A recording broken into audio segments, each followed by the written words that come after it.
Hey, this is Drew from Gamechurch, and we're here at Penny Arcade West. No longer Penny Arcade Prime.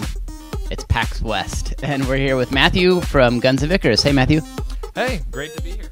Yeah, so tell us a little bit about Guns of Icarus and your new version, new PvE version Alliance. So right now, what these guys just got to play was Guns of Icarus Alliance, which is an expansion. So instead of the standard PvP deathmatch, they're now fighting an AI director that's sending planes, ships, giant bosses against them as they try to complete objectives.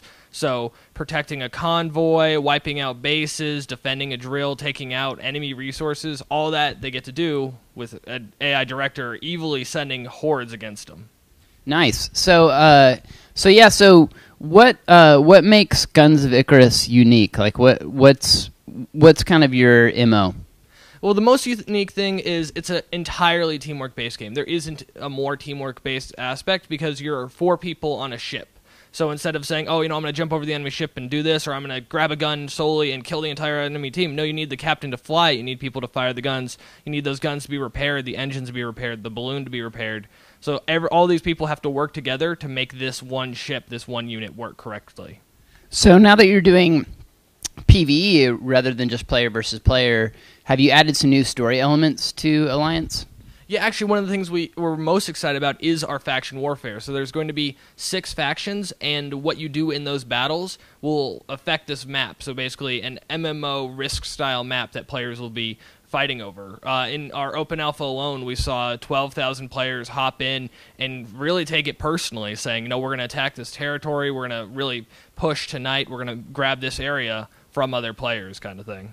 Yeah, so there's some opportunity for players to kind of create their own narrative through the way they're doing alliances and that kind of thing? Oh, yeah, no.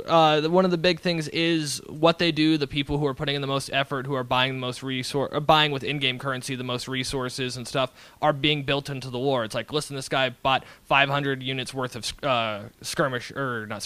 conscripts kind of thing. Like, that's an important moment and an important point kind of thing. And we want that lore to be built by the players. Yeah, that's really cool. So if someone's throwing a lot of resources in, using a lot of in-game currency to build up their fleet or whatever, that person puts a target on their back, kind of? Well, not personally, but they do put a target on the faction. Like for our open alpha, one faction right out of the gate mopping the entire map up. Like they were just unstoppable, but then the other factions said, well, we're all going to attack him. We're just going to attack that faction. We're going to, and they pushed it back. Kind of thing, and then one of the factions betrayed that alliance and kind of destroyed the others while they were focused on the first danger faction. Cool. Yeah. So one of the questions we like to ask people who make games is what is the one? If you could narrow it down to one thing, what's the one thing that you hope someone gets out of their experience of playing Guns of Icarus Alliance? Teamwork. I mean, it's really something that we want to do the most of. We want to be the most cooperative game. The most, I'm playing with these people and what they do matters and what I do matters to them. And we're all trying to really work together and actually be a team. We're not just, we all ran into an area, we all shot some guns, and then the objective was done. It was, I did this, he did that, and we were just perfectly in sync. That's great. That's really cool. Well, we really enjoyed our time with Guns of Icarus Alliance, and this is Drew from Gamechurch, and just chatted with Matthew. Thanks for your time, man.